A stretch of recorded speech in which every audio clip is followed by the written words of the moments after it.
Hola amigos, mi nombre es Francisco. El día de hoy tenemos a Ana que tiene unas preguntas. Hola Francisco, ¿qué es eso del estrés postraumático? El estrés postraumático. Bueno, te cuento que el estrés postraumático o TEP es un trastorno que se puede presentar en personas que han vivido o presenciado eventos traumáticos. También se puede definir como el desarrollo de síntomas específicos tras la experimentación o exposición de un evento traumático. ¿Y cómo se sabe si alguien lo tiene? ¿Qué características debe tener? Bueno, a grandes rasgos, los criterios diagnósticos que deben cumplirse son la exposición a la muerte, lesiones graves o violencia sexual, ya sea reales o amenazantes. Puede ser también la exposición repetida o extrema a detalles desagradables del evento traumático. Pueden presentarse de forma recurrente recuerdos angustiosos involuntarios del evento traumático o sueños angustiosos en los que su contenido está relacionado con el evento traumático. También suelen evitarse estímulos como lugares, personas, recuerdos, emociones que están relacionados con el evento. ¡Oh, qué interesante! ¿Verdad que sí? Sí. Te comento también que los criterios que deben cumplirse, en esto se contemplan las alteraciones negativas cognitivas y el estado de ánimo que está relacionado con el suceso desagradable, como por ejemplo no recordar un aspecto importante del suceso y el estado emocional negativo persistente. Además, las alteraciones importantes se pueden encontrar también la alerta, la reactividad, como por ejemplo la hipervigilancia y las alteraciones del sueño. ¿Y cuánto tardan los síntomas de este trastorno? El trastorno varía de unas pocas semanas hasta meses. Sin embargo, la duración de las alteraciones debe ser superior a un mes, pero se puede esperar que la recuperación de la mayoría de los casos. ¿Y las personas que lo tienen estrés postraumático pueden desarrollar también otro trastorno al mismo tiempo? Sí, es eso lo que se denomina como comorbilidad, y las personas que presentan trastornos de estrés postraumático son más propensas a que presenten síntomas que cumplan los criterios de diagnósticos como por ejemplo la depresión, trastorno bipolar, ansiedad, trastorno por consumo de sustancias en comparación a personas sin trastorno de estrés postraumático. Muy bien, ahora pasaremos entonces a ver otros criterios.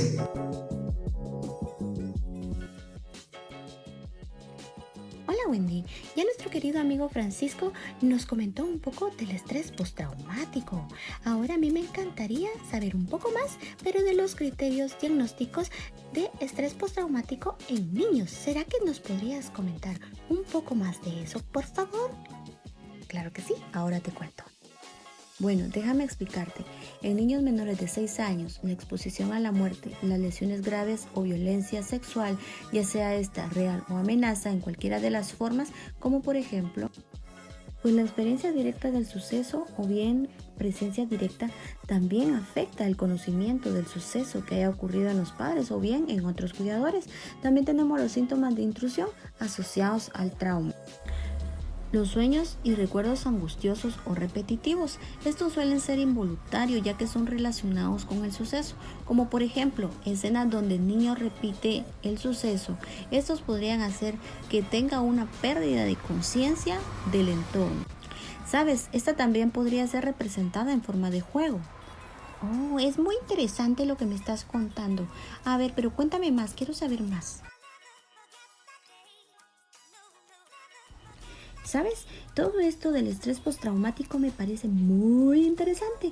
Me gustaría seguir conociendo. A ver, cuéntame, ¿qué más tienes para contarme? Bueno, ¿sabes? También el síntoma psicológico es prolongado debido a la exposición de símbolos, o sea, cosas que les recuerden, cosas visuales, ¿verdad? Que les recuerden el hecho traumático. Estas también darían lugar a reacciones fisiológicas. También podrían haber síntomas de representación, evitación persistente de estímulos asociados al suceso, alteración cognitiva en el estado. Esto llega a empeorar el trauma.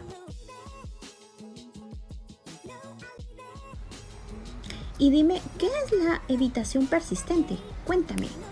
Bueno, te comento, acá en la evitación persistente es donde el niño evita actividades o lugares que le puedan recordar, también lugares físicos que despierten el recuerdo. La evitación en personas o conversaciones con situaciones que le lleven nuevamente a recordar el suceso. ¿Y qué es la alteración cognitiva? Pues la alteración cognitiva no es nada más y nada menos que las emociones negativas, como miedo, culpa, tristeza, vergüenza o confusión. Esto disminuye la participación o el interés en actividades, disminuyendo también el juego.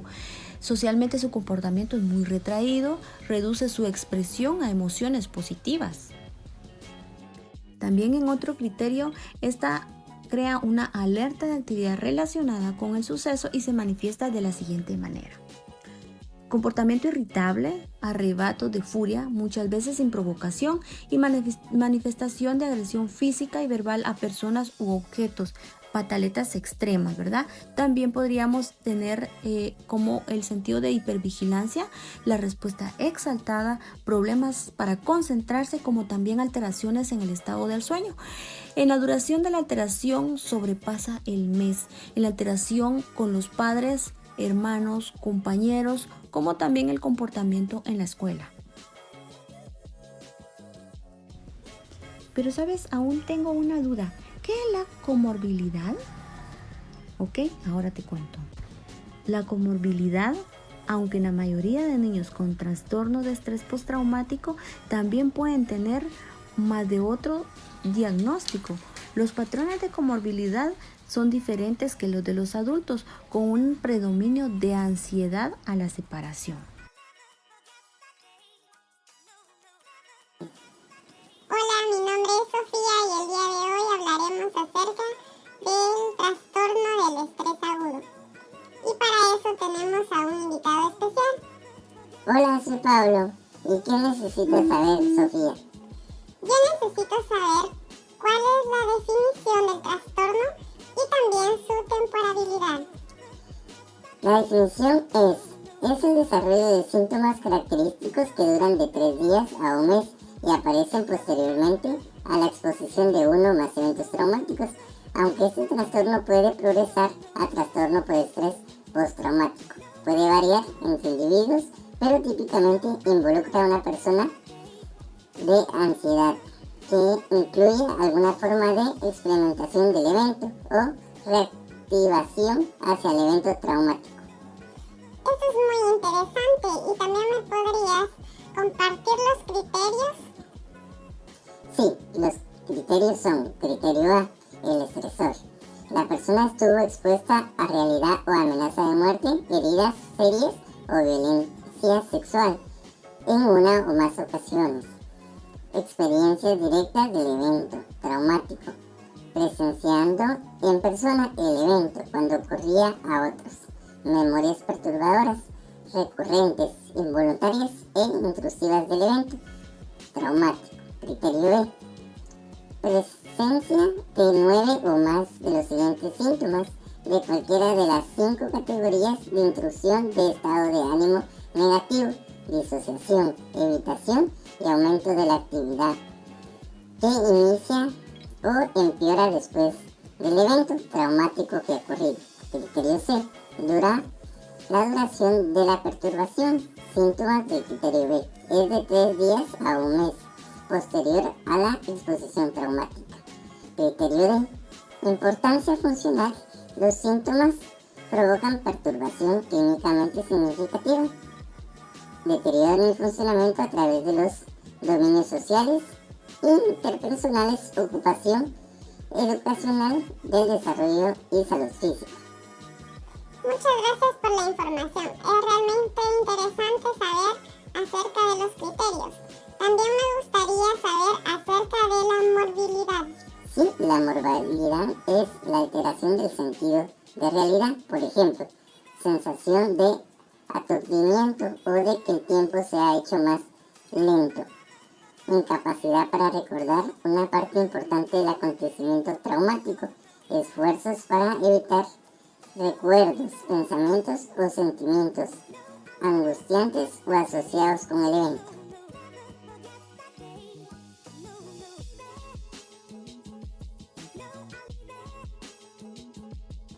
Hola, ¿cómo están? Soy Pedro y el día de hoy les vengo a hablar sobre la inoculación retardada, y para eso tenemos una invitada muy especial. Hola a todos, mi nombre es Fernanda y hoy estaremos resolviendo algunas dudas.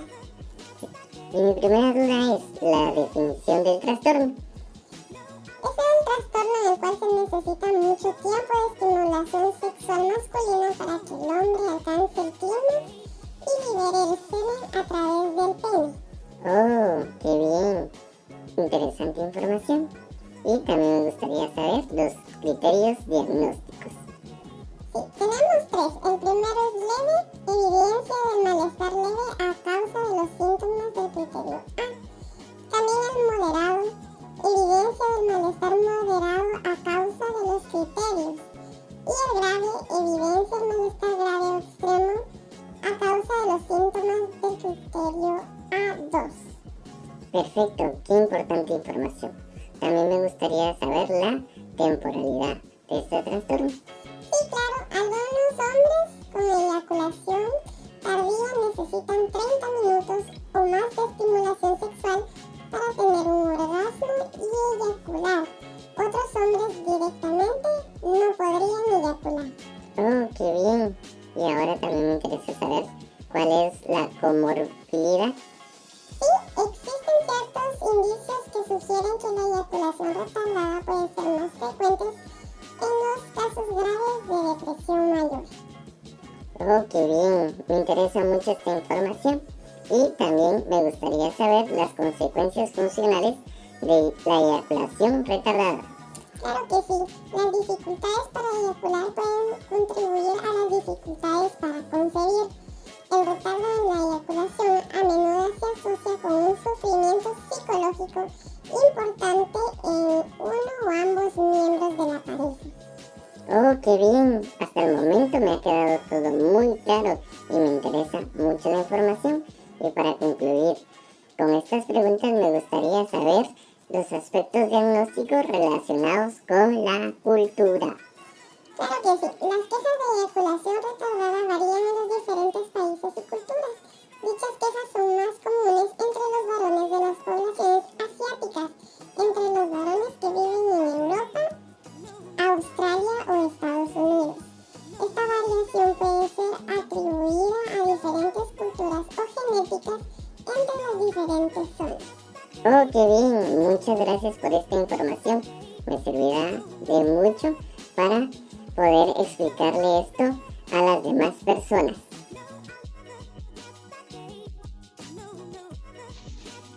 Hola, señor Cerdito. Hoy quiero hablarte sobre algo muy interesante. Sí, claro, Andrea. Cuéntame, ¿de qué quieres hablar hoy? Hoy quiero hablarte sobre las disfunciones sexuales.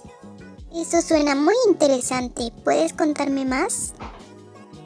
Bueno, pues son un grupo de trastornos de la conducta que su principal característica es que poseen una alteración significativa en la capacidad de responder y experimentar placer sexual. Pero dime, ¿cómo podemos saber si alguien tiene una disfunción?